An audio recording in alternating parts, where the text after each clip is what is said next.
Thank you for downloading this in-ear entertainment podcast. You're listening to Shakespeare's Sonnets.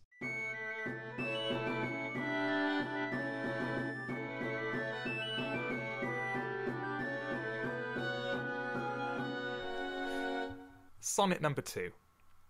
When 40 winters shall besiege thy brow, and dig deep trenches in thy beauty's field, thy youth-proud livery, so gazed on now, will be a trotted reed of small worth held. Then be an ass where all thy beauty lies, where all the treasure of thy lusty days, to say within thine own deep sunken eyes, were an all-eating shame, a thriftless praise. How much more praise deserved thy beauty's use?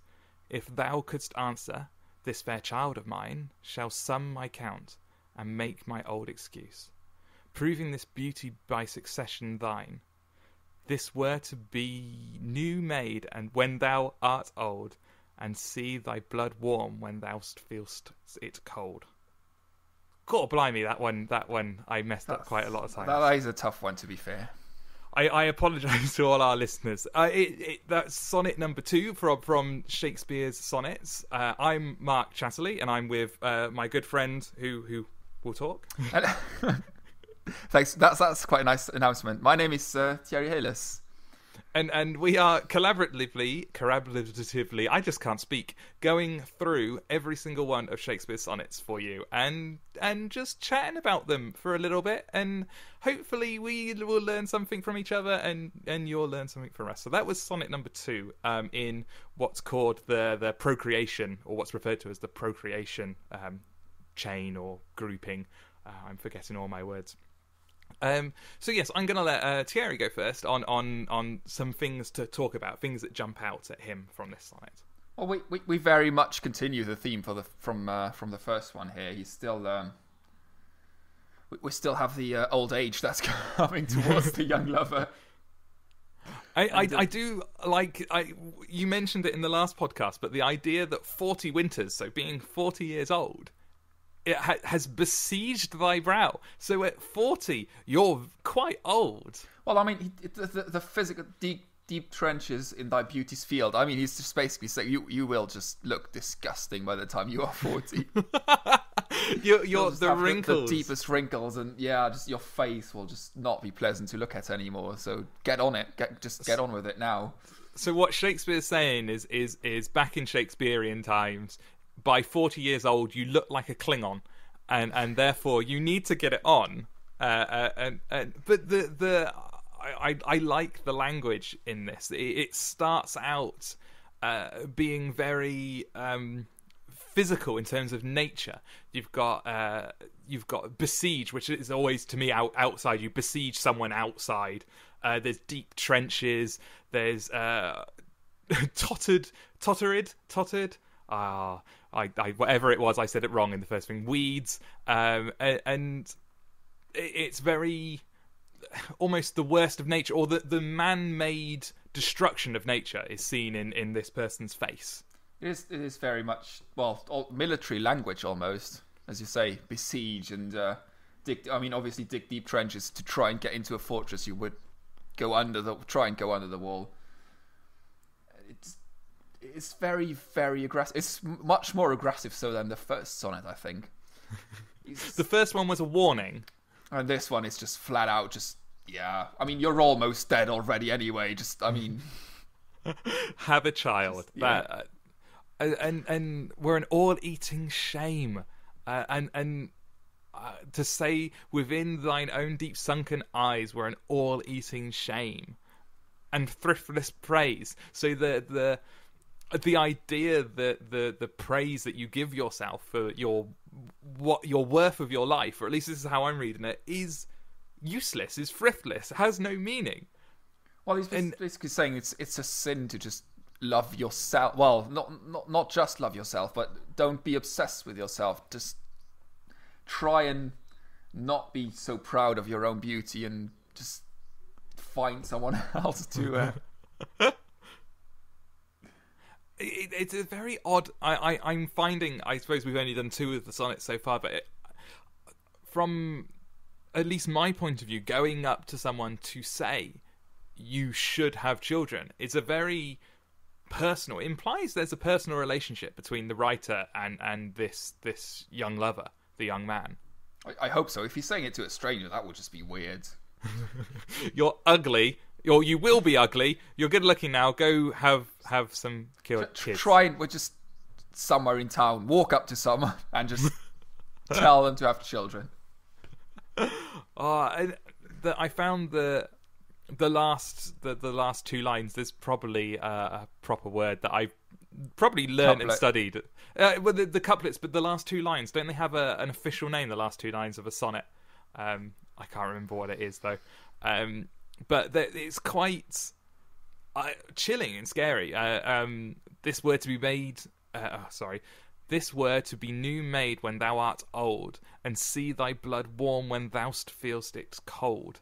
So the idea that you live in your child, that when you're cold but your child is warm, you're cold of old age but they're warm, you will feel that warmth. Well, I mean I say that's true in every age. But you see your children go on, and you know that life after you will still continue, which maybe not physical warmth, but I guess at the time when children actually looked after their parents, that was their retirement scheme.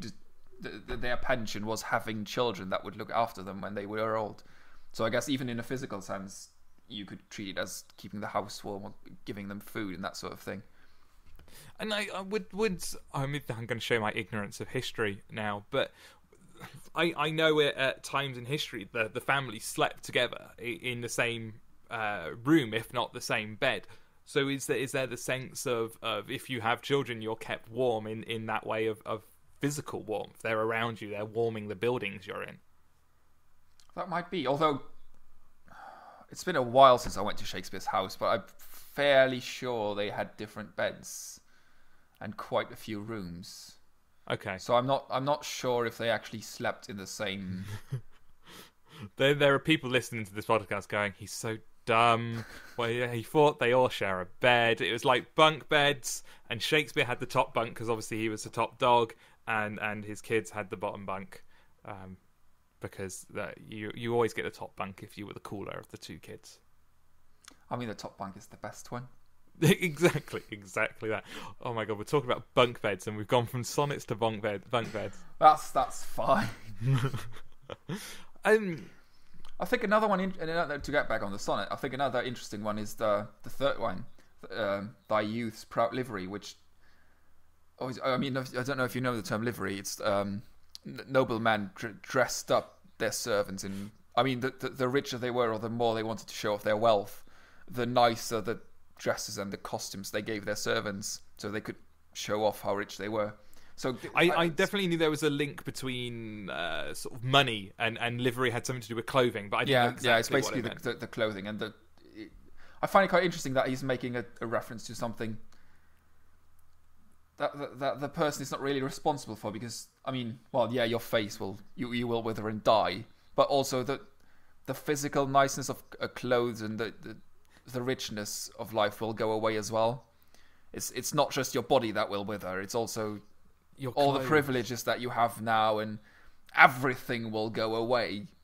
So you will just not be appealing anymore by the time you have that 40 winters that have passed on you. In no sense.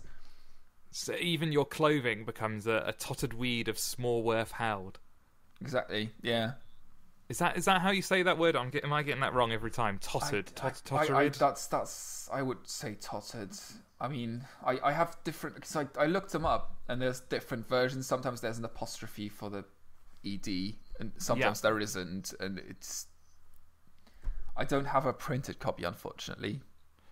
No, which is probably not the best thing. Yeah, when we're starting a podcast about Shakespeare, it's like I don't own. No, I've never paid for them.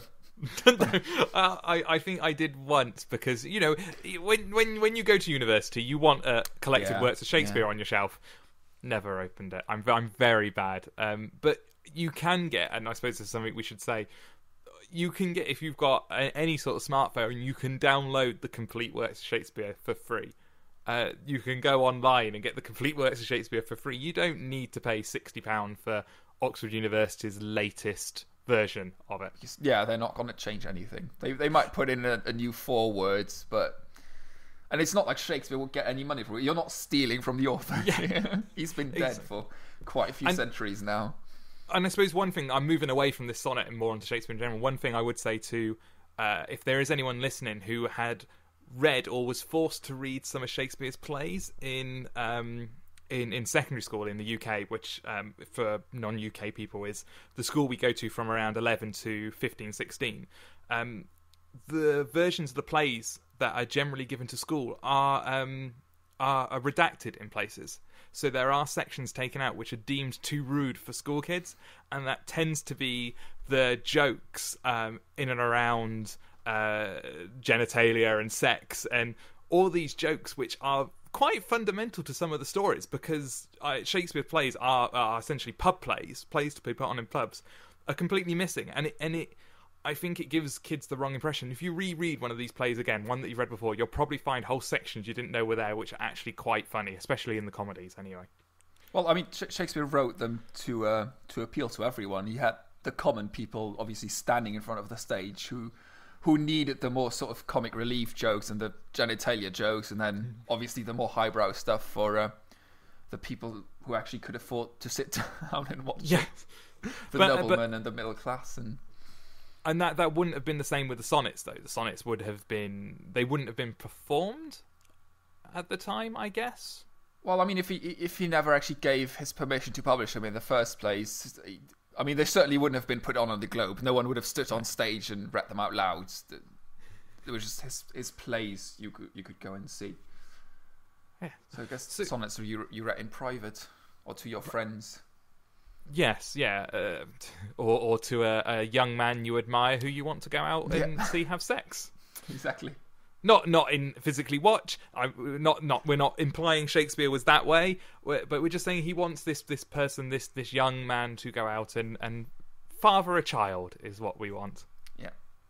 Interestingly, I suppose there's no mention of the sex of the child. It's just he wants you to have a child. There's no, at least, in Sonnet 1 and 2, judgment on what gender that child should be. I don't know if that's not something that he has control over. He can't... I mean, I suppose he could say, go and have a son, but there's no way that you could force someone to have a son or a daughter. I guess today with genetics, you could probably, in more dodgy countries, have it done, but... just have a child, have someone there for you when you die, and that seems to be this sonnet starts very much on a you're going to get old, you're going to get tattered, you're going to be worthless, but your child will bring worth back into your life. That's the basic idea. Yeah. And that's quite an interesting. I quite like that as a sentiment. I'm probably never going to have kids. I'm quite happy with that, but I can see the appeal of kids bringing meaning in some sense. If you raise your kids in a certain way, I can see that as being quite a nice, comforting ideal. Definitely, yeah. You probably will have like 10 kids and just be the best dad in the world. Or the worst one, just feed them chocolate and candy all day and just watch them grow up with diabetes. And that's probably more likely. Chocolate and sugar, it would be my way of managing kids. You might make a good uncle. Yeah, I'm definitely going to be the cool uncle who feeds kids sugar and pop. I doubt there's a sonnet that talks about sugar and sweets and fizzy drinks, but we shall see. It would be surprising, but yeah. We've got quite a few to go, so who knows? Yeah. Right, I shall leave. I shall step back for a bit and let you read Sonnet 2 again without my stumbling, and then we shall say goodbye to everyone. Sonnet number 2. When 40 winters shall besiege thy brow, and dig deep trenches in thy beauty's field, thy youth's proud livery, so gazed on now, will be a tottered weed of small worth held. Then, being asked where all thy beauty lies, where all the treasures of thy lusty days, to say within thine own deep sunken eyes, were an all-eating shame and thriftless praise. How much more praise deserved thy beauty's use, if thou couldst answer, this fair child of mine shall sum my count and make my old excuse, proving his beauty by succession thine. This were to be new made when thou art old, and see thy blood warm when thou feelst its cold. Much better than mine. Damn, I'm going to have to up my game. Well, thank you very much, random people, for listening to Shakespeare Sonnets. I've been Mark Chatterley. And I've been Thierry Heles. And we will see you again for sonnet number 3. Goodbye. Bye-bye.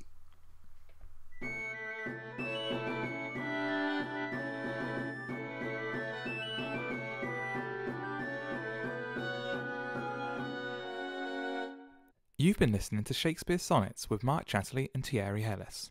This has been an In-Ear Entertainment podcast. To listen to other podcasts or find out more about In-Ear Entertainment, go to www.inearentertainment.com.